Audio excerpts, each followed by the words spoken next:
নমস্কার। এই মাসে একবারে শেষের দিকে আপনাদের কাছে এলুম। তার একটা কারণ হচ্ছে এই মাসে আমার খুব শরীর খারাপ হয়েছিল। শরীর খারাপ মানে তেমনি কিছু নয়, তবে কি বলে আমাদের এখানে এটা চলছে নাকি সিজনাল ফিভার আর কি, ভাইরাল ফিভার কি বলে, সর্দি কাশি জ্বর যেটাকে বলে। তবে আমার একটুখানি লাং এফেক্টেড হয়ে গেল বলে একটু দেরি লাগলো। আর যা কাশিতে ভুগলুম, সারা সারা রাত সমস্ত রাত্রে বসে বসে কাটালুম, শুতে পারলুম না। তো এবারে খুব একটু উইক হয়ে গেলুম। সেই জন্য আমার এবারে আসতে দেরি হলো। এবং দ্বিতীয়ত আমাদের এবারে 25 বছর হলো সাকারের সিলভার জুবিলি। সেজন্য একটা বড় সেমিনার ছিল সাবিত্রীর ওপরে, যেটার জন্য 4 দিন একবারে আমরা খুবই ব্যস্ত ছিল। 15 থেকে 18, 15, 16, 17, 18 35 জন স্কলারকে ডাকা হয়েছিল, যারা রিসার্চ স্কলার, যারা শ্রী অরবিন্দর স্টাডিতে শ্রী অরবিন্দর উপর পিএইচডি করেছে আর কি, রিসার্চ করেছে এবং এখনো অনেকেরা করছে। আর 12 জন কি 14 জন স্পিকার্স ছিল, খুব ভালো ছিল। তারপরে সাবিত্রীর উপর পেন্টিং এক্সিবিশন হলো, হুতাদির সাবিত্রীর পেন্টিংয়ের ভিডিও দেখানো হলো, মায়ের সাবিত্রী পড়া হলো। অরোভিল থেকে একজন মহিলা খুব চমৎকার সাবিত্রী রেসিটেশন করেন, উনি এসেছিলেন, রিসাইট করলেন। উনি যখন রিসাইট করলেন তখন না ঠিক মনে হলো যেন একটা শান্তি নেমে এলো। there was a descent of peace, somewhat like that. মানে একটা পরিবর্তন, একটা জেনারেল, আমাদের এমনিতেই খুবই শান্ত এবং খুবই মানে ইট ওয়াজ এ ভেরি ইমার্সিভ এক্সপিরিয়েন্স।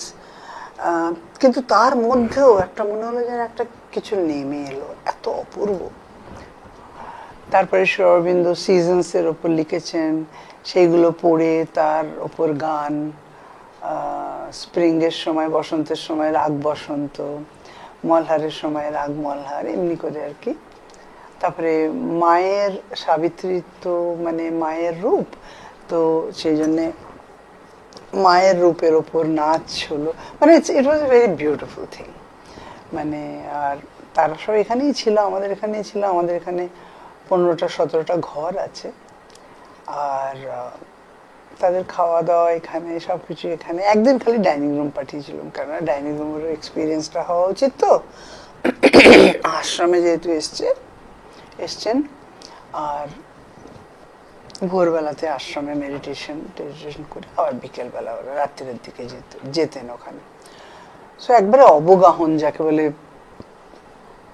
তবে একটা বড় রেসপন্সিবিলিটি, তো আমি খাবার দাবার সবকিছুই দেখি। আমি এখানকার মানে পড়াশোনারগুলো আনন্দ দেখে, আমাদের একাডেমিক পুরোটা। আমার যখন টক ছিল আর এগুলো ছিল তখন আমি ছিলাম, এমনিতেও ছিলাম। তবে আমাকে খাবার দাবার, চা, স্ন্যাক্স সব কিছুই দেখতে হয়। কারো যদি একটু শরীর খারাপ হলো, কারো যদি কিছু দরকার লাগলো, সব কিছু আর কি। তো ভীষণ ব্যস্ত ছিলেন। ভেবেছিলাম হয়তো এবারে দিতেই পারবো না এ মাসে টকটা। তারপরে ভাবলুম যে মা তো বলেছেন, যখন একটা জিনিস তোমরা করো, মনস্থ করো, সেটাকে সম্পূর্ণরূপে করতে চেষ্টা করবে। তারপরে তো আমার একটু শরীরটা একটু তারপরেও একটু ভেঙে গেছিল, কেননা 4 দিন এত বেশি খাটতে হয়েছিল। 2 দিন প্রায় ঘুমিয়েছিলাম, তারপরে আবার আস্তে আস্তে উঠেছি। তখন আমি ভাবলাম যে আমরা একটু আলোচনা করি এবারের এই সেশনে আর কি। যে বিষয়টা আমি আলোচনা করতে যাচ্ছি সেটা হলো আমাকে বলা হয়েছে অ্যাকচুয়ালি যে এটা একটা জেনারেল প্রবলেম আমাদের, নট অনলি প্রত্যেক সেন্টারে, আমাদের জীবনে একটা এমন জিনিস যেটা আমাদের শিখতে হবে, করতে হবে। আপনি সেই সম্বন্ধে একটুখানি, আমরা যারা যোগের রাস্তায় নেমেছি। আমার একটুখানি কাশি এখনো আছে, তো খুব ভালো হয়ে গেছি আমি। আমরা যারা যোগের পথ অনুসরণ করতে মনস্থ করেছি, আমাদের একটুখানি কোন কোন ব্যাপারে একটু সতর্ক থাকতে হবে আমাদের এই মানুষের সম্পর্কের ব্যাপারে আর কি। আপনি যদি এই বিষয়ে একটু বলতে পারেন। তারপরে আমি যখন শ্রী অরবিন্দর পড়লাম, তখন আমি দেখলাম যে actually things are very tough. মানে সাধনার যদি এর থেকে বলা যায়, দিক থেকে যদি বলা যায়, তো তখন আমি ভাবলাম যে না, লেট টক অ্যাবাউট আমাদের সাধারণ জীবনে আমাদের মানুষের একজনের সঙ্গে অপরের সম্পর্কটা যেন ঠিক থাকে, সেই বিষয়ে কথা বলি। আর সেই কথাগুলোই বলবো আমি বেশিরভাগ, যদিও আমরা অলরেডি আলোচনা কয়েকটা জিনিসের করে নিয়েছি যেগুলো খুবই সিরিয়াস ছিল। ধ্যানের যখন কথা বলছিলাম, ধ্যানের সময় বলেছি, অন্য সময়ও বলেছি, আমার মনে আছে। সেটাও আমি একটু তার উল্লেখ করব, কিন্তু ইন জেনারেল আমি একটু সোজাই রাখবো, ঠিক আছে? তো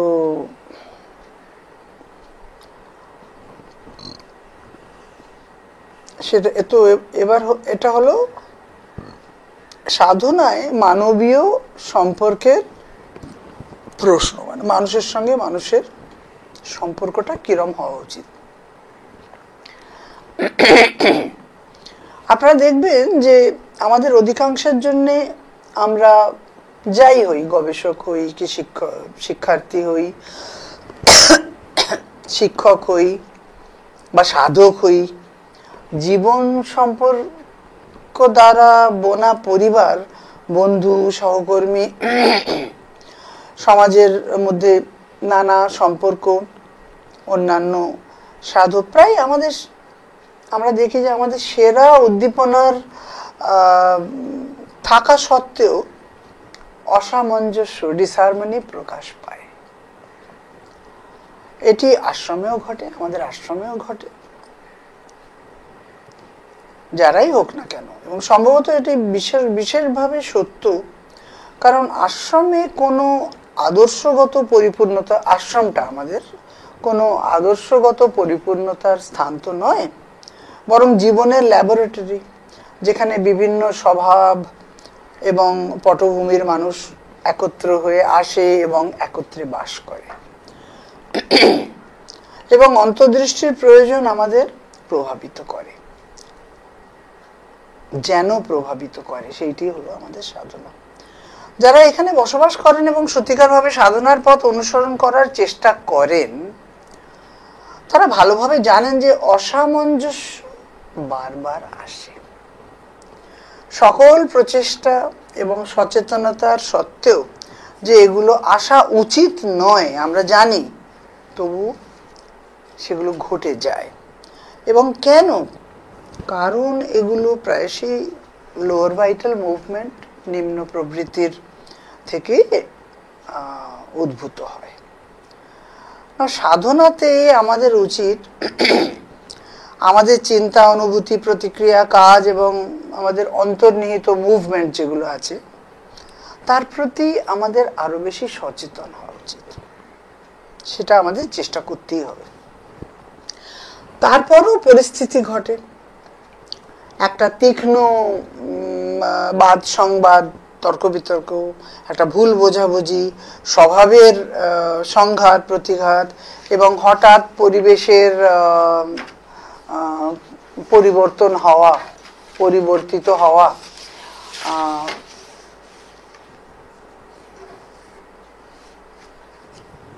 রাগ হওয়া, মন কষাকষি হওয়া, আমরা সবাই এসবগুলো জানি।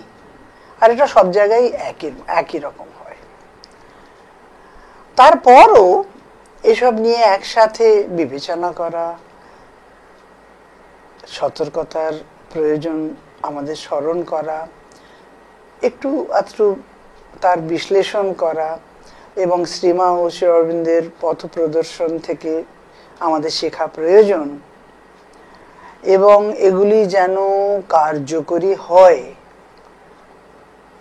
সেটা করার চেষ্টা করা, সেটা আমাদের অত্যন্ত প্রয়োজন।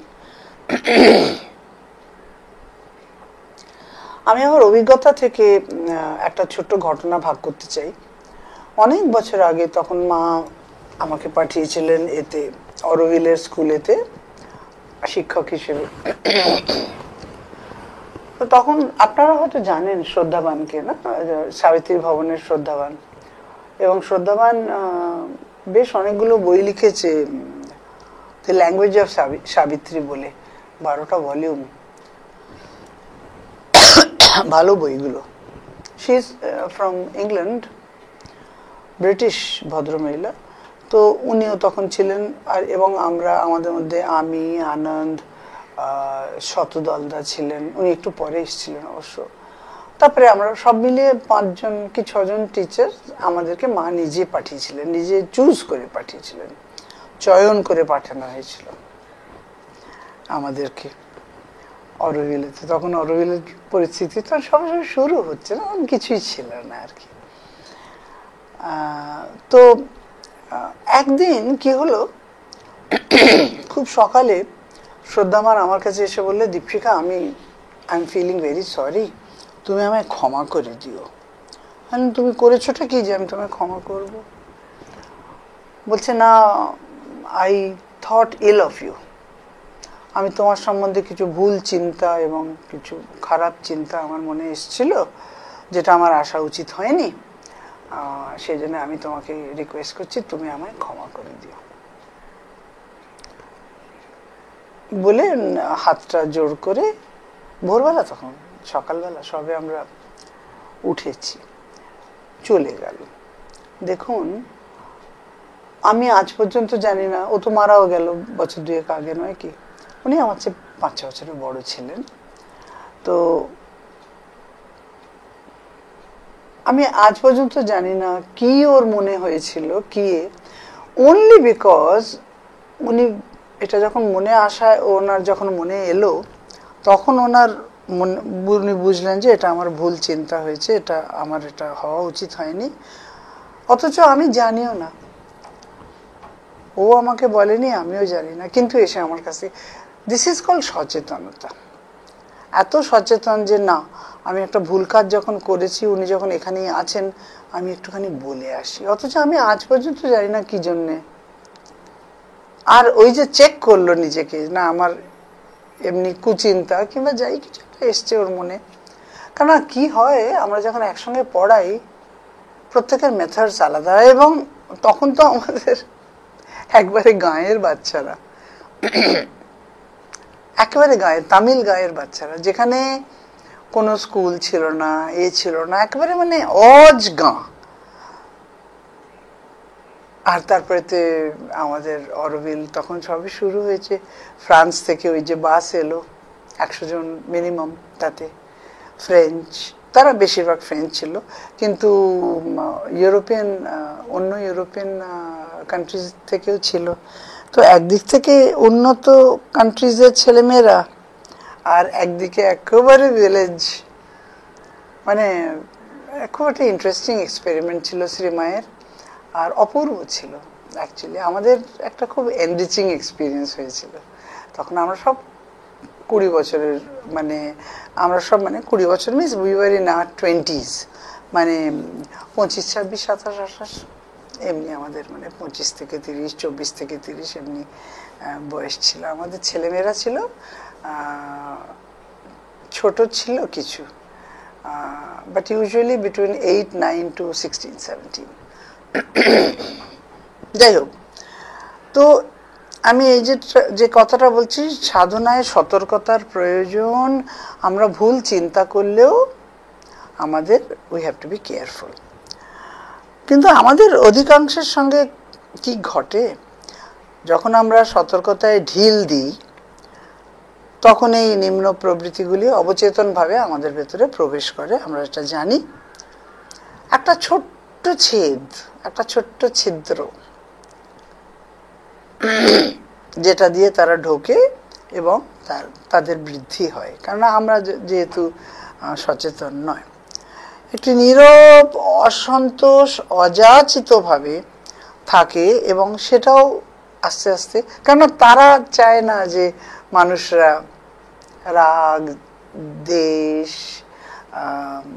সবকিছু আর কি একদিক থেকে দেখতে গেলে পজেসিভ লাভ, যেগুলো যেটা চাই যে না আমি যেমন চাই সে তেমনি করুক, that kind of possessiveness in love, মানে যেগুলো আমরা জানি। এখন যার জন্য একটা নীরব অসন্তোষ আসে, কখনো কখনো এটা প্রকাশিত ভাবে তর্ক বিতর্ক বা সংঘর্ষ নিয়ে আসে, আর কখনো কখনো অকথিত ভাবে, কিন্তু দুটোই ক্ষতিকর, কোনোটাই কম ক্ষতিকর নয়।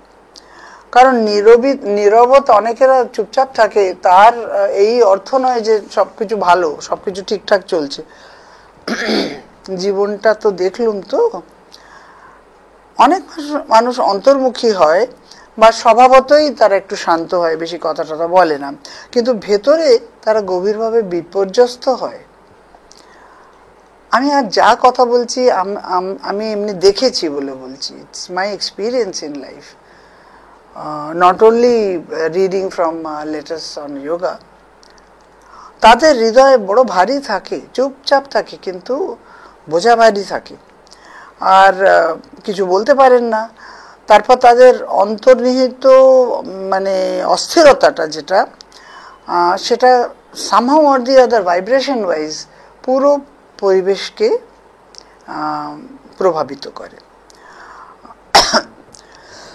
সেই জন্য ভাবি সত্যি কখনো যেন সাপ্রেসড, মানে দমনকৃত কোনো অ্যাক্টিভিটি, কোনো আমরা যেন দমন না করি, সেই টাইপের অনুভূতি প্রকাশিত অনুভূতির চেয়ে আরো ক্ষতিকর। কেউ বাইরে থেকে শান্ত, বিনম্র, হাস্যোজ্জ্বল মানে মনে হতে পারে, কিন্তু ভেতরে কিছু গভীরভাবে তারা ডিস্ট্রেসড কিংবা ডিস্টার্বড হতে পারে, ওপর থেকে ওনাদের অতটা বোঝা যাচ্ছে না। এইটি কিন্তু অবশেষে যখন তারা না পেরে যখন সেটাকে তার প্রকাশ করে, সেটা কিন্তু আরো তীব্রভাবে বের হয়, এবং সেটা যেরকম তরঙ্গ সৃষ্টি করে, সেটা শুধু তাকে নয়, ব্যক্তিগতভাবে পুরো আশেপাশের পরিবেশটাকেও খারাপ করে দেয়। সুতরাং আমি সবসময় সেই জন্য মনে করি যে প্রকাশ করা ভালো, অবশ্য সঠিকভাবে, বিনম্র হয়ে, ভদ্রতা বজায় রেখে, স্পষ্টতা এবং সংযমের সঙ্গে, নো ডাউট। অনুভূতিকে দমন করা কখনো লাভজনক হয় না। অসামঞ্জস্য সম্পর্কে আরেকটা জিনিস হচ্ছে, এই টাইপের তর্ক বিতর্ক, মৌখিক অসম্মতি বা নীরব অসন্তোষ, যাই কিছু, এগুলো খুব ছোট বিষয় থেকে উদ্ভূত হতে পারে, তার উৎপত্তি হতে পারে। চিন্তায় পার্থক্য, স্বীকৃতির, এগুলো হয়, স্বীকৃতির অভাবের অনুভূতি, কোনো প্রত্যাশা পূর্ণ না হওয়া, অবহেলার অনুভূতি, কখনো কখনো এগুলো মনোযোগের অভাব বা স্বীকৃতির অভাব থেকে জন্মায়। I am not being given the due importance, the due attention. কেউ অনুভব করে আমি অনেক করেছি, আমার আরো প্রশংসা পাওয়া উচিত, আমার আরো স্বীকৃতি পাওয়া উচিত, যেটা আমি পাচ্ছি না, আমাকে দেওয়া হচ্ছে না। হ্যাঁ, তো তখন তারা আহত হয়। এটা আপনারা দেখবেন, মানে আমাদের এখানে যদি হতে পারে, যেটা সাধনার জায়গা, এখানেই যদি এটা হতে পারে, তাহলে বাইরে হবে নাই বা কেন? কেন আমাকে কত সেন্টারের লোকেরা যেটা বলে, দিদি আমাদের এখানে বড় অসামঞ্জস্য, কি করা যায়? আমি বলি না, এটা তোমাদের ওখানে নয়, এটা সব জায়গায়, এটা আমাদের স্বভাব। এমনি কথা নয়, সব জায়গাতেই হয়, এবং যতক্ষণ না আমরা এটার ব্যাপারে সচেতন হতে পারি, এটা হতে থাকবে। ইটস কোয়াইট ন্যাচারাল, কেননা আমরা guided by the lower vital movements, তাদেরকে যতক্ষণ না আমরা চিনতে পারি এবং রুখতে পারি, তাদের উপরে বিজয় প্রাপ্ত করতে পারি এগুলো হবে, ইটস কোয়াইট ন্যাচারাল।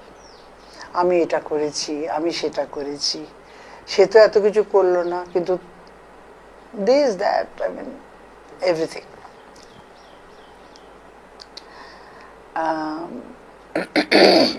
এই আমাদের এই এক সপ্তাহ আগেই আমি একটা পেনফুল অভিজ্ঞতা পেলাম এই ব্যাপারে।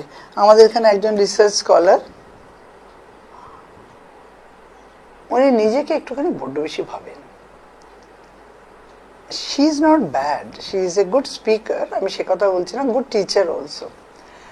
কিন্তু আমরা যখন তাদেরকে, ওনাকে কিছু কোনো একটা ব্যাপারে, আর শেরবিন্দু তো ইজি নয় না, আর শেরবিন্দুর সামনে আমাদেরকে সবসময় বিনম্র থাকা উচিত। আমরা যদি ভাবি যে আমি এই জানি সেই জানি, তাহলে বড় অসুবিধা হয়। তো তার একটা একটু হম্বিতম্বি ভাব আছে। এখন আমার কাছে এসে বলছে, আমি কিছুদিন আগেও একটু খুসফুস শুনেছি যে দিদি এনার সঙ্গে এমনি এমনি।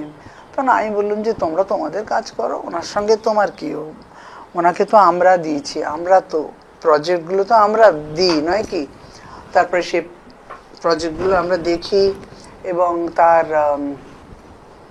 সেটা সেটা বই হিসেবে বেরোবে কি না কি ইত্যাদি, ওগুলো তো আমরা দেখি, ওটাতে তোমাদের কি, তোমরা তো তুমি তোমারটা লেখো। না আমার সঙ্গে এমনি কথা হচ্ছিল, একদম ঠিক আছে বলুন। তো উনি নিজেই সেদিন এলেন, এসে বললেন যে সো অ্যান্ড সো এমনি, সো অ্যান্ড সো। তাহলে সো অ্যান্ড সোর সঙ্গে তোমার কি সম্পর্ক? না ওরা ভাবে, তো ওরা ভাবলে ভাবো, তুমি তো তোমার লেখা করছো, তোমার ঘর আলাদা, তোমার বইপত্র আলাদা, তোমার টাইমিং আলাদা, তুমি এই সময় এসে এখানে সাকারে এসে তুমি তোমার রিসার্চ করে যাও, তারপরে ওটা তোমাদের হয়ে গেলে তুমি আমাদের দেবে, তারপরে আমাদের টিম সেটার নিয়ে বিশ্লেষণ করবে, তারপরে তো তোমাকে জানানো হবে, তারপরে তোমায় ডাকা হবে। তোমার তো no, all that is all right, কিন্তু এরা এ করে হেন তেন। মানে পুরো ব্যাপারটা হচ্ছে যে অন্যটা কিন্তু বেশ ভালো, ইনিও ভালো সে কথা নাই, কিন্তু ওনার এত প্রত্যাশা যে উনি রেকগনিশনটা পাক। আমি যদি, আর আমি তো মার মতো এখানে, I M a mother figure actually, আমার সঙ্গে কখনো কারো কিচ্ছু হয় না, আমি বকাবকি করি, কান টানি, সব কিছুই করি, ভালোবেসে আমার কথা শোনেও। আর আমি ওদের বলে রেখেছি যে আমি যদি কিছু ভুল বলি তোরা আমাকে তক্ষুনি বলবি, একবারে বলবি, আর আমি তক্ষুনি ক্ষমা চেয়ে নেবো, আর আমি চাইও যদি এমনি হয়ও, এমন নয় যে হয় না, কারণ আজকালকার কয়েকগুলো জিনিস বুঝতেও পারি না। তা তো তাই বলছিলাম, আমার সঙ্গে কিছু না, কিন্তু ওনার সঙ্গে ওনার একটা এত বড় আশা যে আমি যদি কারোর সঙ্গে ভালো করে কথা বললাম, কোথাও যদি ও দেখলো এবং তাকে প্রশংসা করলাম, খুব ভালো, তুমি এমনি করো, খুব ভালো, দিস দ্যাট, উনি ওর পছন্দ নয়। তারপরে সে কাল এই আগের সপ্তাহে যখন এলো, যখন একটু প্রবলেম, তখন আমি বললাম দেখো আমরা সব কাজ করি মায়ের জন্য, নয় কি? স্বীকৃতিটা যদি মায়ের কাছ থেকে পাই তাহলে বড় আনন্দের ব্যাপার, নয় কি? Not from others, am I right? No, that is absolutely true what you are saying, I understand that. তাই বললাম যে if you do understand, then why should you have this kind of complaints? তো তখন বলছে, তখন আর বেশি কিছু বলতে পারছে না, তখন আমি বললাম বাবা আমি তোমার ডবলেরও বেশি বয়স, তো আমি তখন একটা কথা বলি, এমনি যদি অ্যাটিটিউড থাকে কখনো আনন্দ পাবে না। আনন্দ তখনই পাবে যখন তুমি সুন্দর করে তোমার কাজটা করছো, কাজটা করে মাকে অর্পণ করছো, তারপরে যেমন আমরা দেখছি আমাদের টিম অফ রয়েছে, জাজেস রয়েছে, যারা দেখে এ করে ও করে, তারপরে ওটাকে অ্যাপ্রুভ করা হয়, একটা পদ্ধতি আছে। তো আর তখনও যদি ঠিক না হয় আবার করে পড়বে, আবার করে সংশোধন করবে, আবার করে এ করবে। Research is like that, it does not come in one day. তখন আর কিছু বলতে পারলো না। আমি বললাম না না না, একবারে মনের মধ্যে কোনো ক্ষোভ রাখবে না। আর তুমি যাদের কথা বলছো তারা তো তোমার সম্বন্ধে খুব প্রশংসাই করে, তুমি তো খুব ভালো, তারা তো বলে আমাকে। তো তাই বুঝি তারা বলেছে? হ্যাঁ অবশ্যই বলে, কেন কেন বলবে না, ইত্যাদি। তখন খুব খুশি। তার কারণ ব্যাপারটা হচ্ছে ego, it's all A play of ego, nothing else. আমরা যদি একটু নিজেদেরকে ভালো করে পর্যবেক্ষণ করতে পারি। যাই হোক, সত্যি কথা হলো, আমি যদি সাধনার মধ্যে আছি তাহলে আমার আনন্দ, আমার কাজ শ্রীমাকে নিবেদিত করে অন্তর্দৃষ্টির দিক থেকে সন্তুষ্টিতে থাকা, অন্যদের দেখার বা প্রশংসা পাবার জন্য নয়। এটাই হলো আমাদের আসল পরীক্ষা। কিন্তু আমি শিক্ষিতদের মধ্যেও দেখেছি যে তারা এই জালে পড়ে। এই একটা এক্সাম্পল যে আপনাকে দিলাম, এটা নয় কি, মানে রীতিমতো শিক্ষিত মানুষ। এটা শিক্ষার বিষয় নয়, এটা হলো স্বভাবের ব্যাপার, নয় কি? কিছু মানুষ যেমন নিজেদেরকে অলওয়েজ তুলনা করে অন্যদের সঙ্গে, আর তুলনা সবসময় অশান্তি আনে, নয় কি? মানে মূল্যায়ন, অন্যদের মূল্যায়ন করাটা আমাদের স্বাস্থ্যকর একবারই নয়, মা তো একবারই বারণ করেছেন। এবং তারপর এমনও মানুষ রয়েছেন যারা হীনতা বা অবহেলার অনুভূতি রাখেন, যদিও প্রকৃতপক্ষে কেউ তাদের অবহেলা করে না, আমি দেখেছি। কিন্তু তাদের সবসময় মনে হয় এরা এরা আমাকে উপেক্ষা করছে, কি আশ্চর্য। কিন্তু হয় এটা, এটাকেই মোস্ট প্রবাবলি ইনফিরিয়রিটি কমপ্লেক্স বলা হয়। দৃষ্টিভঙ্গির বিষয়, বিকৃত দৃষ্টিভঙ্গির বিষয়। খুব দুঃখ লাগে, খারাপ লাগে। কারণ আমি একটুখানি প্রথম থেকে এই জিনিসগুলোর উপরে ছিলাম। আমার আজ পর্যন্ত মনে পড়ে না কারোর সঙ্গে আমার কখনো কিছু হয়েছে। আমার খুব খারাপ লাগতো যখন অন্যদের সঙ্গে হতো। আমি খালি ভাবতাম যে এরা কেন এত কষ্ট পায়, কেন এত আর এই তুলনার ব্যাপারটা তো এত খারাপ ব্যাপার। অন্তত আমাদের একবারই হওয়া উচিত না, যারা সাধনার দিকে আছে, একেবারেই হওয়া উচিত না। সাধারণ মানুষরা যারা আছে তারা ওদের জন্য হতে পারে, নো প্রবলেম। আর তারা ভালোই আছে সবকিছু করে। ওদের বাড়িতে এত বড় টিভি আছে, আমার বাড়িতে কেন নেই, লোকেরা কি ভাববে, এই মানে এমন এমন নিচু স্তরের ভাবনা আমি দেখেছি যে ধারণা করা যায় না। কিন্তু হয়, ওটা হয়। উনি এবারে গয়না বানিয়েছেন এমনি এমনি, সে বাড়িতে ঝগড়াঝাঁটি, আমাকে কেন, ইত্যাদি ইত্যাদি। মানে তো ওদের মধ্যে হোক আলাদা কথা, কিন্তু আমরা যারা সাধনার দিকে এসছি, তো আমরা যখন এই টাইপের অনুভূতি ভেতরে রাখি, আমরা যদি রাখি, আর তার তার তার কোনো সমাধান না আমরা পাই, কিংবা আমরা চেষ্টা না করি পেতে। আমাদের আশ্রমেতে আমি বহু লোককে দেখেছি যারা অশান্তিতে আছে এবং নিজেদের অশান্তি থেকে বের হতে পারেন, কিন্তু তারা সজাগ নয়। তারা কন্টিনিউ করে একটার পর একটা, আইদার ডিপার্টমেন্টের লোকেদের সঙ্গে, নয়তো সে যদি মিউজিকে আছে মিউজিকের লোকেদের সঙ্গে, কিংবা স্পোর্টসে যাচ্ছে স্পোর্টস। মানে আমাদের এখানেও তো একটা সমাজ, তো এটা of course is a different kind of সমাজ, কিন্তু স্টিল ইট ইজ এ সমাজ।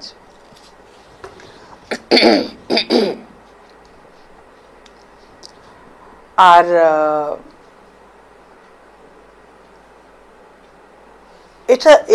এইগুলো যখন থাকে মনের মধ্যে, তখন যদি আমরা সজাগ না হই, যারা সাধনার পথে আছি, তাহলে ঝগড়াঝাটি হয়।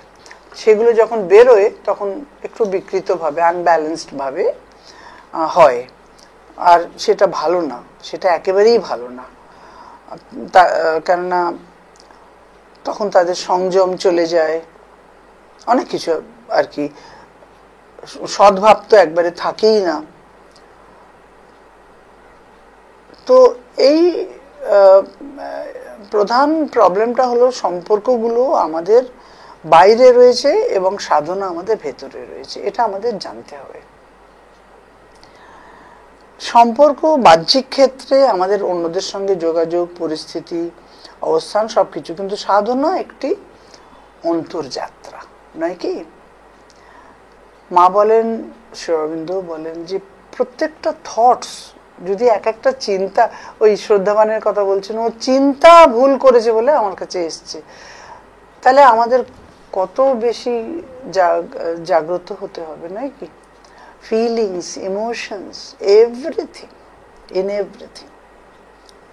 আর আমরা যতক্ষণ না এই অন্তর্যাত্রা এবং বাইরে আমাদের কিরম করে থাকতে হবে এই দুটোর সঙ্গে একটা ব্যালেন্স করতে পারি, ততদিন আমাদের এই প্রবলেমটা চলবে।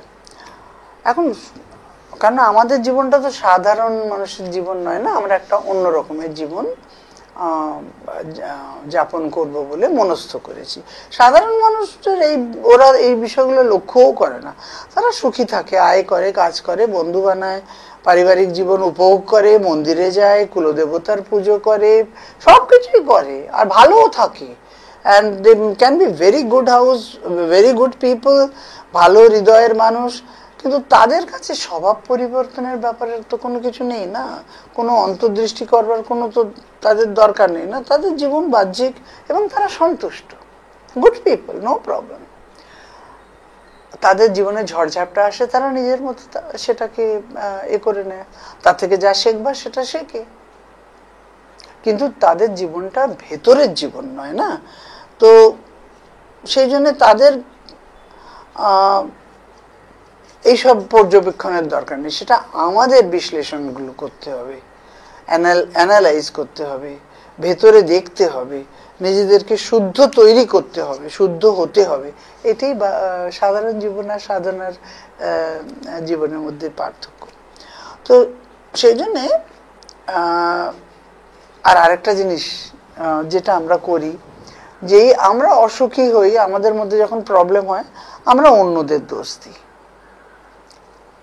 ও এমনি করলো বলে আমার এমনি হলো, ও সেদিনে কিরম খারাপ করে বললো, ইত্যাদি ইত্যাদি, কিংবা পরিস্থিতি, মানে কিছুতেই আমরা মানে যাকে বলে নিজেদের মধ্যে ঢুকতে পছন্দ করি না। এই একটা মস্ত বড় কথা। পরিস্থিতির কারণে আমি দুঃখিত, সে ওর জন্য আমার এমনিটা হলো, ইত্যাদি ইত্যাদি।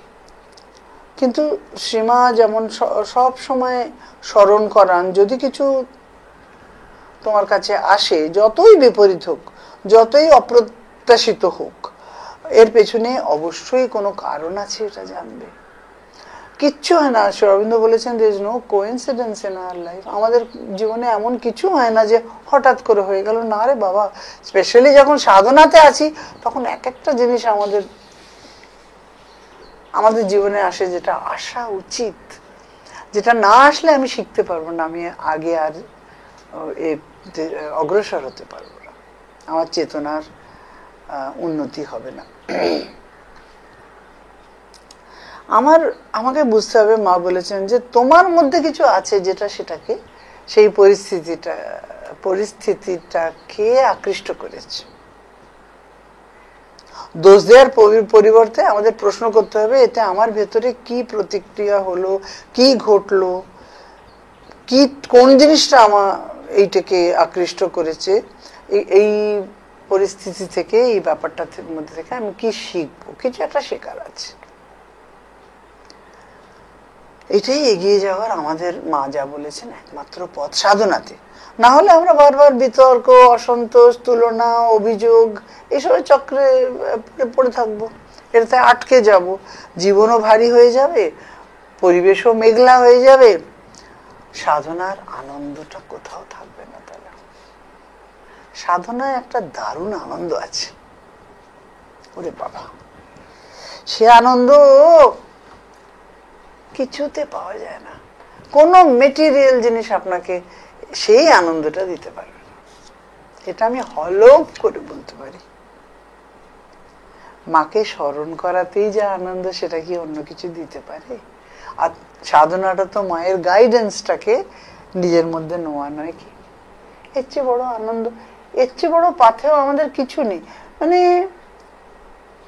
লোকেরা বড় বড় কাজ করে, 1 লক্ষ টাকা স্যালারি পায়। আজকাল তো শুনছি, আমার স্টুডেন্টরা এসছিল, একজন বললো, জানো 1.5 লক্ষ টাকা আজকাল তো কিছুই না, ঘরে বসে কাজ করে পাওয়া যায়। হ্যাঁ রে, তোরা করিসটা কি রে এত টাকা দিয়ে?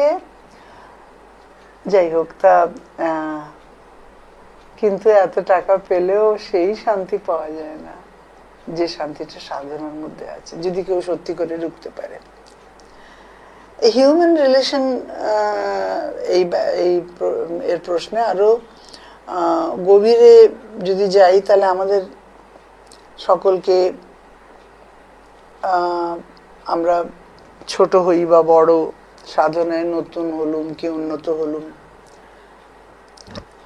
আমাদের একটা কথা এটা জানতে হবে যে মানুষের প্রকৃতি তো এখনো পরিবর্তন হয়নি। এই এক্সপেরিমেন্টটা মা শ্রী অরবিন্দ সবচেয়ে প্রথমে করছেন, নয় কি? এত যুগ যুগ ধরে এত বড় বড় সাধু সন্ন্যাসী সকলে হয়েছেন, অনেকেরই রাগ ছিল, অনেকেরই অনেক কিছু ছিল, মোহ ছিল, মানে ওরা অথচ একবারে পরাকাষ্ঠাতে পৌঁছে গিয়েও স্বভাবের পরিবর্তন হয়নি, যেটা করতে মা শ্রী অরবিন্দ যুগ্ম অবতার হয়ে এসছেন। কিন্তু এটা তো এক্সপেরিমেন্ট শুরু হয়েছে, এটা তো সাকসেসফুল হয়নি এখনো। এবং যতক্ষণ এই নিম্ন স্বভাবের শাসন আমাদের মধ্যে রয়েছে, এই ডিসহারমনিগুলো প্রকাশ পাবেই পাবে। কিন্তু আমাদেরকে এগুলো সঠিকভাবে বুঝতে হবে। যদি আমরা এগুলো সততার সঙ্গে গ্রহণ করি, তাহলে আমাদের অগ্রগতির সুযোগ ডেফিনেটলি আছে।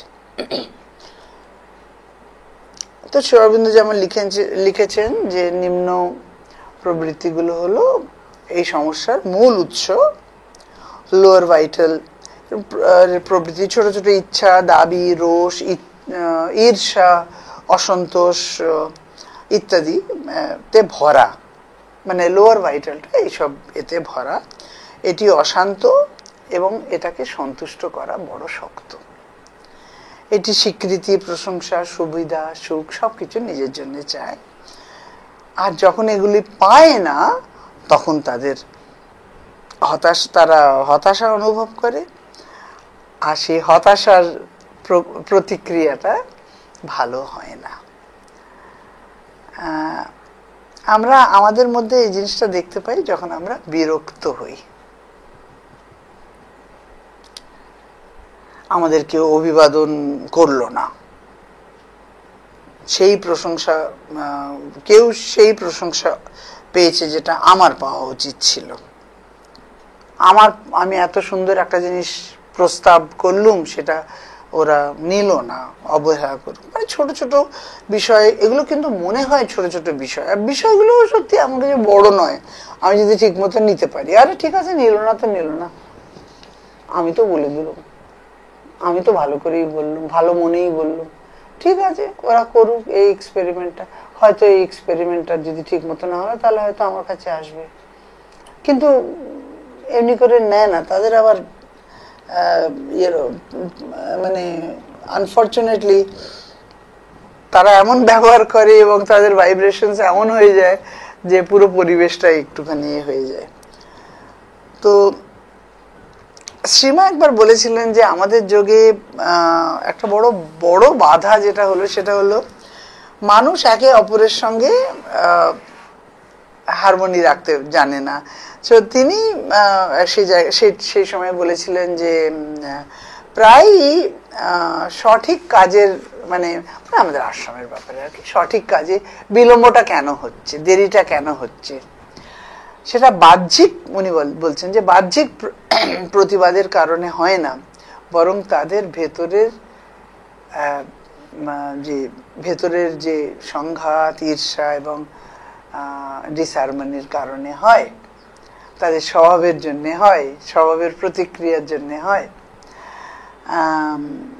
সেই জন্য এই যখন কোশ্চেনটা আমাকে করা হলো যে কেন আমাদের এমনি হয় দিদি, আমরা তো সেন্টারে সকলেই মা শ্রী অরবিন্দকে ভালোবাসি, কিন্তু তবুও আমাদের মধ্যে কেন এমনি হয়, এটা একটু চিন্তা ভাবনা করা দরকার এটার ব্যাপারে। আমরা সততার সঙ্গে যুক্ত হতে চাই এবং সত্যি করে হতে চাই, নো ডাউট অ্যাবাউট। কিন্তু যদি আমরা এই ছোট ছোট মানে বাজে জিনিসগুলোকে আমাদের তাদের দ্বারা আমরা যদি প্রভাবিত হয়ে যাই, তবে আসলে আমরা সেই কাজকে বাধাগ্রস্ত করে দিই। যা আমরা ঈশ্বরের সেবা হিসেবে দেখি, সেটা আমরা ঠিকমতো ঈশ্বরের সেবা হিসেবে করি না। ঈশ্বরের সেবা হিসেবে করতে হলে আমাদের নিরাসক্ত হতে হয়, আমাদের ঈশ্বরকে সত্যিকারে ভালোবাসতে হয়, ঈশ্বরমুখী হতে হয়। সেইগুলো যদি আমরা হতে পারি, তাহলে আমাদের এই জিনিসগুলো আস্তে আস্তে কেটে যায়, কিংবা ধরো এর প্রাধান্য কমে যায়। জীবনে আমি শিক্ষার ক্ষেত্রে ছিলাম, তো অনেক কিছুই দেখেছি। সীমার জন্য কাজ করি, এটা বলাটা সোজা, করতে পারাটা শক্ত, সোজা নয়। তার জন্য আমাদের সবচেয়ে প্রথম সতর্কতার অনুশীলন করা, ক্রমাগত সতর্ক পর্যবেক্ষণ, অ্যানালিসিস ইজ ভেরি ইম্পর্টেন্ট। খুব মা বলেছেন, প্রথম কথা আমাদের যখনই কোনো অসন্তোষ তৈরি হলো আমাদের মধ্যে, সঙ্গে সঙ্গে উত্তেজিত কখনো হওয়া উচিত নয়, শান্ত থাকতে হয়। আমি আগে টকে বলেছি না, কেমন করে নিজেকে শান্ত রাখতে হয়, থামতে হয়, দেখতে হয়, প্রশ্ন করতে হয়, এটা কোত্থেকে এসছে আমার মধ্যে।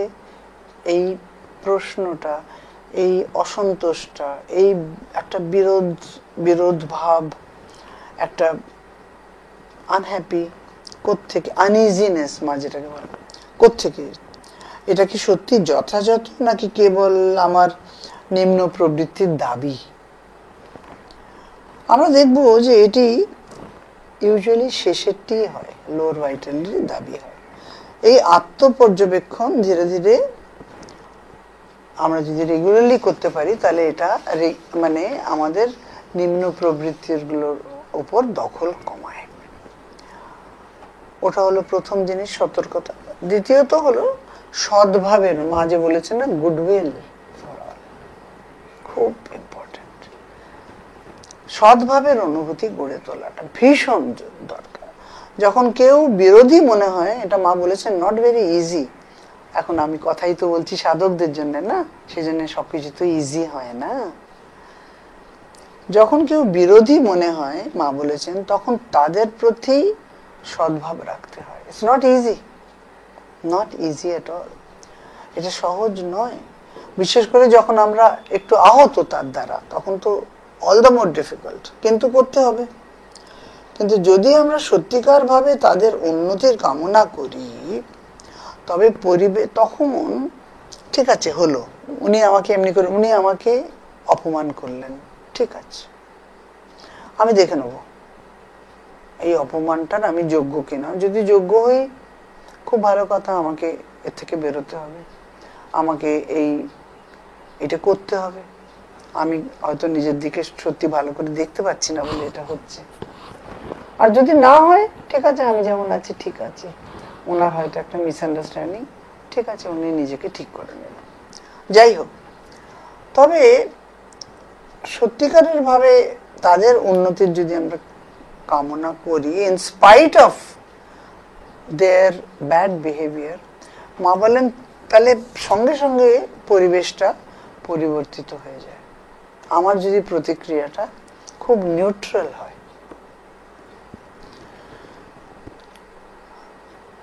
যখন কারোর প্রতি রেগে যান, মা বলছেন, তখন সর্বোত্তম পদক্ষেপ হলো নিজেকে শান্ত রাখা, সাধনাতে কোনো রিয়াকশন না হওয়া। শীতোষ্ণ সুখ দুঃখেষু, শ্রীকৃষ্ণ যেটা বলেছেন, শীত হোক, উষ্ণ হোক, সুখ হোক, দুঃখ হোক, তুমি সমতা বজায় রাখবে। তেমনি মা আর কি বলেছেন, নিজেকে শান্ত রাখা এবং তাদের শান্তি এবং সদ্ভাব পাঠানো, যে তোমাকে কিছু ভুল বুঝেছে ভুল, ইটস নট ইজি। কিন্তু মাই ডিয়ার শ্রোতারা, এটা করতে হবে, এটা করতেই হবে। এই জন্যে যে মা বলেছেন, এই জন্যে যে আমরা সাধনার মধ্যে ঢুকেছি।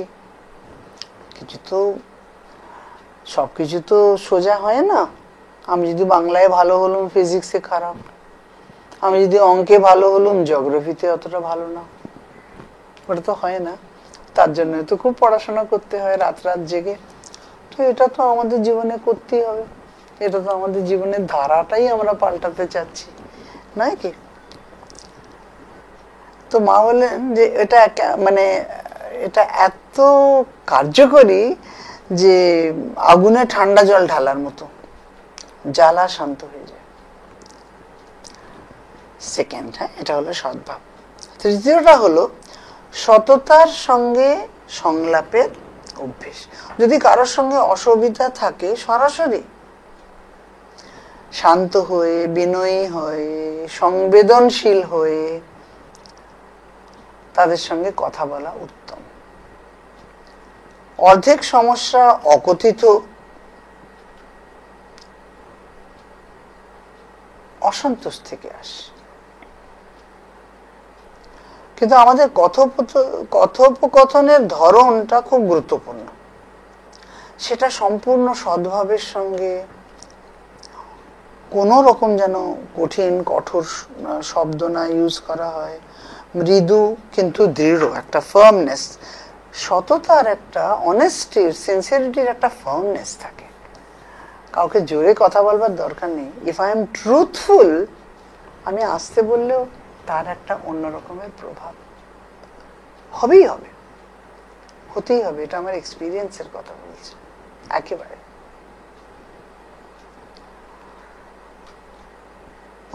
পরিবেশটাকে পরিষ্কার করার জন্য আর কি, কোনো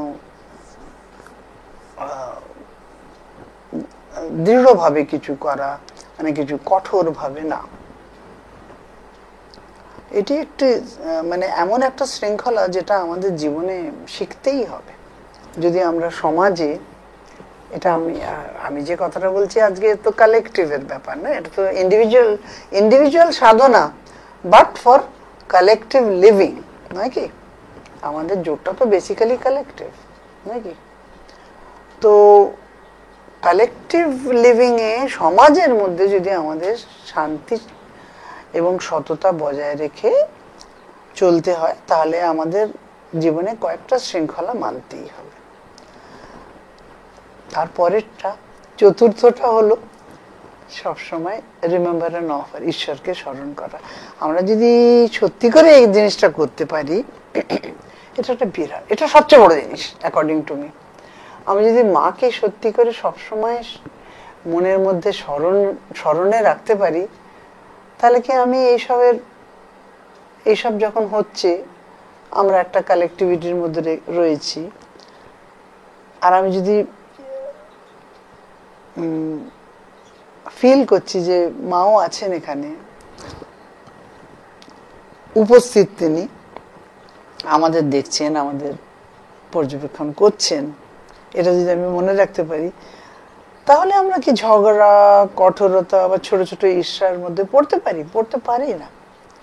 যদি আমরা এটা মনে রাখি, তাহলে তার উপস্থিতি শুদ্ধিকরণের মতো কাজ করে আর কি। এই কারণে শ্রীমা আমাদের প্রতিটি কাজ, প্রতিটি সংলাপের শুরুতে, আমাদের সবকিছুর শুরুতে, নট অনলি স্পোর্টসের সময়, আমাদের রাসামলামার সময় আগে মাকে স্মরণ করতে হয়, তো তেমনি খালি তাই না, সবইতে আগে মাকে স্মরণ করো। উনি বলেছেন ডিভাইনকে স্মরণ করে তারপরে তুমি কাজটা শুরু করো, নাকি? অবশ্য আমি এটা জানি খুব ভালো করে, এটা বলা সহজ, করা তো অত সোজা নয়। এখানে আমাদের আশ্রমে তো দেখো বছর বছর আমরা রয়েছি, পেরিয়ে গেলেও এই ছোট ছোট আন্দোলনগুলো তো আমাদের মধ্যে হয়ই হয়। পার্থক্য এইটা হলো যে আগে যখন আমরা ছোট ছিলাম, তখন আমাদের প্রতিক্রিয়াটা অন্যরকমের হতো, আমরা একটু ভেসে যেতুম, সম্ভবত কয়েকদিন, কিন্তু আস্তে আস্তে আমরা ধৈর্য বেশি ধরতে পারি এবং দ্রুত লক্ষ্য করতে পারি যে না, this is a wrong movement. আস্তে আস্তে আমরা সচেতন, ওটা মাই আমাদের শেখান। ওটা অবশ্য নিজেদেরকেও খুব, মা তো তখনই কাজ করতে পারে না যদি আমি মাকে সমর্থন দিই। আমাকে আই হ্যাভ টু সাপোর্ট হার। আমি যদি বলি যে না মা আমার কোনো দরকার নেই, এটা আমি এটা শিখবো না, আমার কোনো দরকার নেই। কাল আমাকে বলছে, আমি জিপ মেরে গেছিলাম আমার ক্যান্সারের পরে, কাল আমার একটা খুব বড় টেস্ট হলো আর কি। তো উনি আমার ডাক্তার আমাকে বলছেন যে আমি এবারে 80-তে পড়বো আর কি, ডিসেম্বর মাসে। তো আমাকে বলছেন উনি যে এমনিতে আপনি খুব ভালো আছেন এবং উনি আমাকে সবসময় এই কথাটা বলেন যে আপনার অ্যাটিটিউডটা খুব ভালো, অ্যাটিটিউডটা খুব ভালো। আমাকে খালি খালি বলেন, না রে আমার অতটা ভালো অ্যাটিটিউড নয়। কেননা উনি বলছেন আপনার খাওয়া দাওয়াতে এই চেঞ্জগুলো আসতে হবে, আপনাকে এইগুলো খেতে হবে, বডিটাকে একটু, কেন আমার মধ্যেখানে খুব শরীর খারাপ হয়েছিল, তো এই ভাইরাল ফিভারটা আমার অনেকদিন একটু লাং এফেক্টেড হয়েছিল বলে আমার প্রায় 1 মাস কষ্ট পেয়েছি। তো বললেন যে ইমিউনিটি কমে গেলে ভালো না, যাদের একবার ক্যান্সার হয় we have to be very careful to keep our body fit. তো বলছেন যে এমনিতে তো আপনি ভালো আছেন, কিন্তু আরেকটা কথা আমাকে বললেন ফ্লু ভ্যাকসিনেশন নিতে প্রতি বছরে। আমাকে বললেন পরের মাসে পুজোর পরে আপনি একটা ফ্লু ভ্যাকসিনেশন নিতে।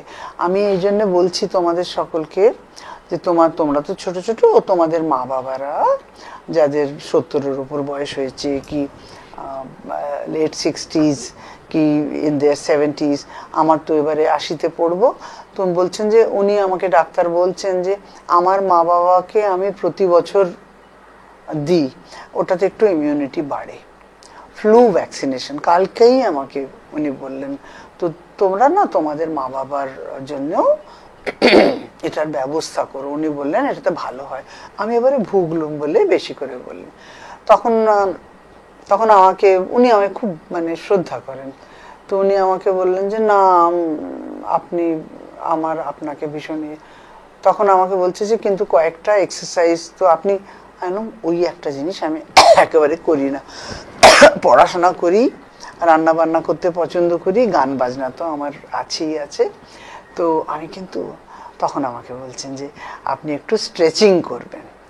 স্ট্রেচিং এই এমনি করে কিছুক্ষণ থাকা, এমনি করে কিছুক্ষণ থাকা, এই সবগুলো, হ্যাঁ ওগুলো দরকার।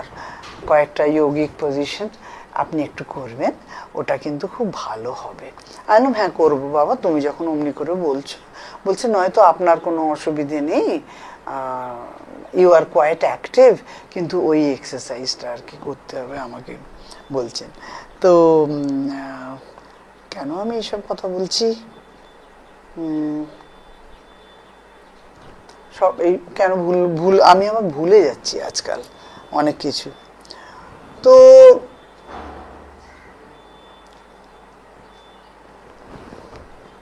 হ্যাঁ বলছিলাম না যে যত আস্তে আস্তে বয়স হয়, যখন মানুষ সাধনার মধ্যে ঢোকে, আস্তে আস্তে আমরা দেখি যে আমাদের মধ্যে একটু একটু করে পরিবর্তন আসছে এবং সেই মায়ের সঙ্গে থাকার যে আনন্দটা, যেটা আমরা আগে মাঝে মাঝে পেতুম, সেটা আমরা এখন বেশি সময় মায়ের সঙ্গে কাটাচ্ছি আর কি। আমরা এখন নিজেকে যখন বিপরীত পরিস্থিতি আসে, অনেক সময় তো আসে, যাই কিছু হয় বিপরীত কিংবা মিসআন্ডারস্ট্যান্ডিং, আমরা তখন নিজেকে ধরে রাখতে পারি যে ওকে কি হলো, দেখি ব্যাপারটা কি হলো, আর সমাধানটা খুব তাড়াতাড়ি চলে আসে যদি সেটা আমরা ভালো করে বুঝতে পারি। যখন সকলের মধ্যে আমরা রয়েছি না, তখন আমাদের কয়েকটা ব্যাপার খুব দরকার। তো বেশি সময় নেই, আমি বলি আরেকটা জিনিস যেটা সম্বন্ধে মা বলেছেন, we have to be very careful in sadhana, সেটা বলেছেন প্রিটেন্সটা খুব খারাপ। নিজেকে আমি ভালো দেখাতে চাই অন্যদের কাছে, না আমরা এটা করি, অনেকেই করে। দুটো পার্সোনালিটি থাকে, একটা রিয়েল পার্সোনালিটি আর একটা দেখানোর পার্সোনালিটি অনেক সময় থাকে। We have to be very careful. মা বলেছেন কোনো দিনও কখনো তুমি যেমন তেমনি অন্যদের দেখাবার জন্য তুমি এমনি হবে না, সেটা সাধনায় ভীষণ ক্ষতিকারক, ভীষণ ক্ষতিকারক। এটা মা বলেছেন এটা ক্ষতিকারক না, বিপজ্জনক, it is dangerous. We have to be very very careful. তুমি যেমন তেমনি, তোমার মধ্যে এই অবগুণ আছে, এই গুণ আছে, সকলের মধ্যেই তো সবকিছুই আছে, তাতে আর করার কি? তোমার মধ্যে যে গুণটা আছে সেটা আমার মধ্যে অবশ্যই নেই, আবার আমার মধ্যে যে জিনিস কয়েকটা ক্ষমতা আছে সেটা হয়তো তোমার মধ্যেও নেই, তাতে কি হয়েছে? আমাদের স্বভাব আলাদা, আমাদের পথ আলাদা, আমাদের খালি একটা জিনিস আমাদের সকলকার সঙ্গে আছে, সেটা হচ্ছে ঈশ্বর। বাকি যত মত তত পথ, যেমন শ্রীরামকৃষ্ণ বলেছেন, দ্যাটস অ্যাবসলিউটলি ট্রু, নয় কি? তো সেই জন্যে প্রিটেন্স, ওটাকে বাংলায় কি বলবো, আমার বাংলাটা অনেকটা ভালো হয়ে গেছে কিন্তু তবুও কত ওয়ার্ডসের পাই না। নট টু প্রিটেন্ড, ঠিক আছে? আর একটা পয়েন্ট আমি কি লিখেছি,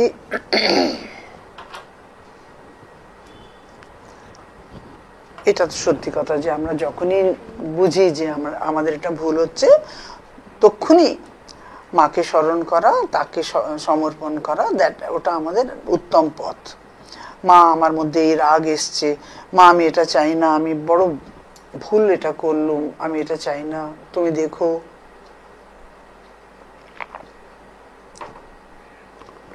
যেন আমি এর মধ্যে না পড়ি, ঠিক আছে? কারণ এগুলো আমি দেখেছি না যে কত, আর আমাদের তো, আমরা তো পড়াশোনার ব্যাপারে মধ্যে আছি না, সেজন্য আমরা বেশিরভাগ রীতিমতো এডুকেটেড লোকেদের সঙ্গেই আমাদের ওঠা বসা, তাদের অনেক কিছু দেখেছি। এডুকেশন ডাজন্ট গিভ এভরিথিং, এটা একবারে আলাদা ব্যাপার। আচ্ছা, আরো কয়েকটা জিনিস আছে যেগুলো, আর মাত্র 5 মিনিট আছে।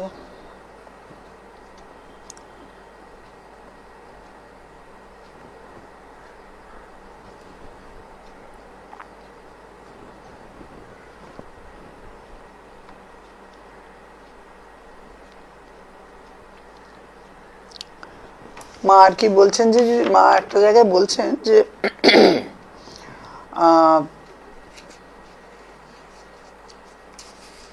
আমরা যদি ভেতর থেকে নিজেদেরকে শুদ্ধ পবিত্র না করতে পারি, আমাদের আবেগ, আমাদের চিন্তাধারা, আমাদের সবকিছু ভেতর থেকে, তাহলে কি হয়, আমরা যখন একটা কালেকটিভিটির মধ্যে থাকি, সমষ্টির মধ্যে থাকি, সেগুলো এফেক্ট করে, রীতিমতো এফেক্ট করে। যার জন্যে মা বলেন যে নিজেকে পরিশুদ্ধ করাটা খুবই আমাদের দায়িত্ব। এটা আমাদের, উনি বলেন যে আমরা যেন সমষ্টিগত অগ্রগতিকে তে বাধা না হই, সেই জন্য এটা আমাদের একটা গুরুতর দায়িত্ব যে আমরা নিজেদেরকে শুদ্ধ করতে পারি, ঠিক আছে?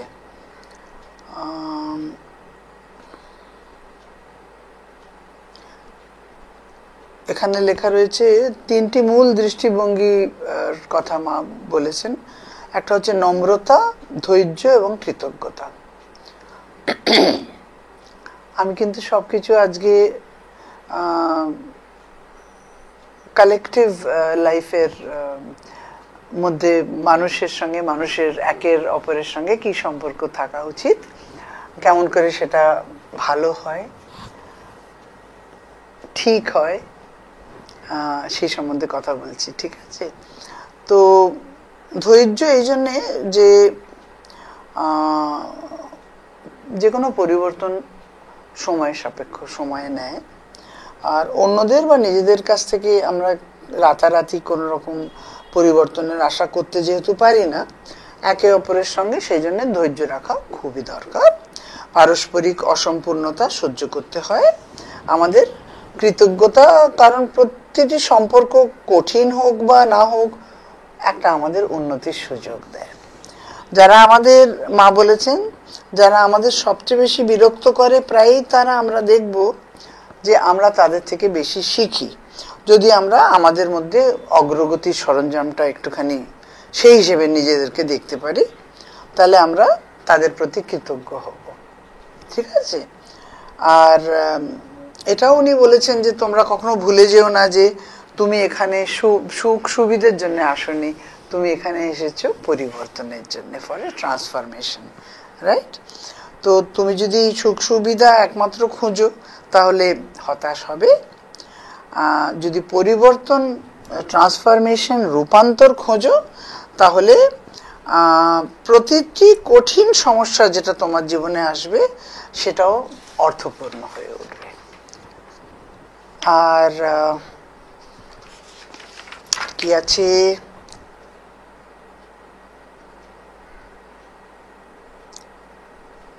নম্রতা তো মা অলওয়েজ বলেছেন যে অলওয়েজ পোলাইট থাকবে, এই ওই। আর কৃতজ্ঞতা ঈশ্বরকে। ঠিক আছে? তাহলে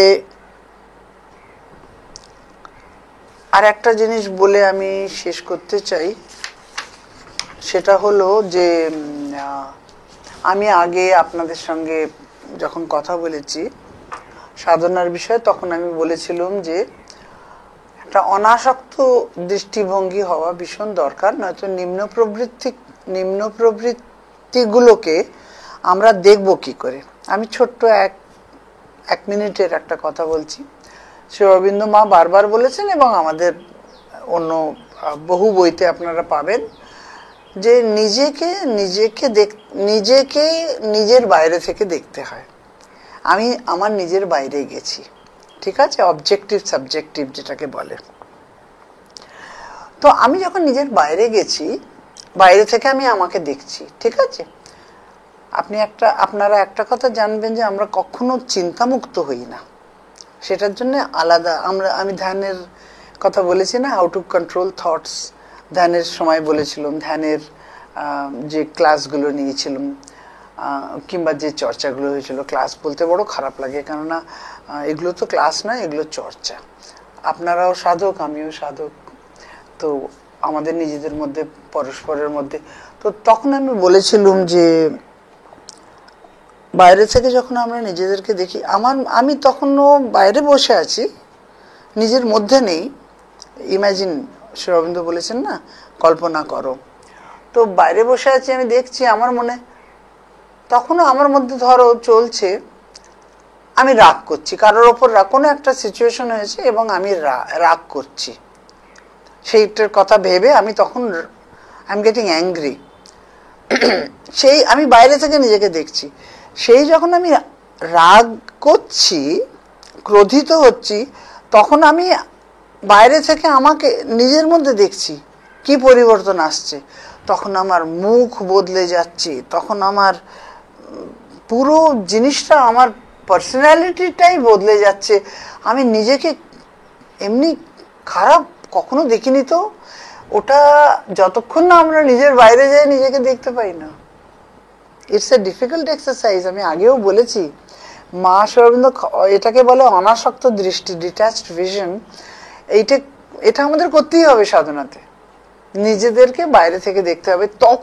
একমাত্র তখনই আমরা আমাদের প্রত্যেকটা নিম্ন প্রবৃত্তি দেখতে পাই। তখন আমাদের মধ্যে কি প্রতিক্রিয়াটা হচ্ছে সেটা আমরা যখন বাইরে থাকি আমাদের তখন দেখতে পাই। সাধনাটা বড়, it's not a very easy thing, কিন্তু একদিক থেকে খুবই রোচক। একবার তারপরে আচ্ছা হয়ে গেল তো, আচ্ছা আমি ধ্যানে বসেছি, আমি নিজেকে বাইরে থেকে দেখছি, ঠিক আছে, হলো, আমি দেখলাম, একবার হলো, দুবার হলো। তারপরে আমি যখন ধ্যানে বসিনি, আমি নিজের কাজ করছি, এ করছি, ও করছি, অন্যদের সঙ্গে কাজ করছি, কিছু তর্ক হলো, কি আবার রাগ টাগ হলো, কি কিছু একটা হলো, যখন হলো তখন আমি ধ্যানে নেই, আমি বাইরে থেকে দেখছি না নিজের। কিন্তু তখনই না তোমার মনে পড়ে যাবে, ইস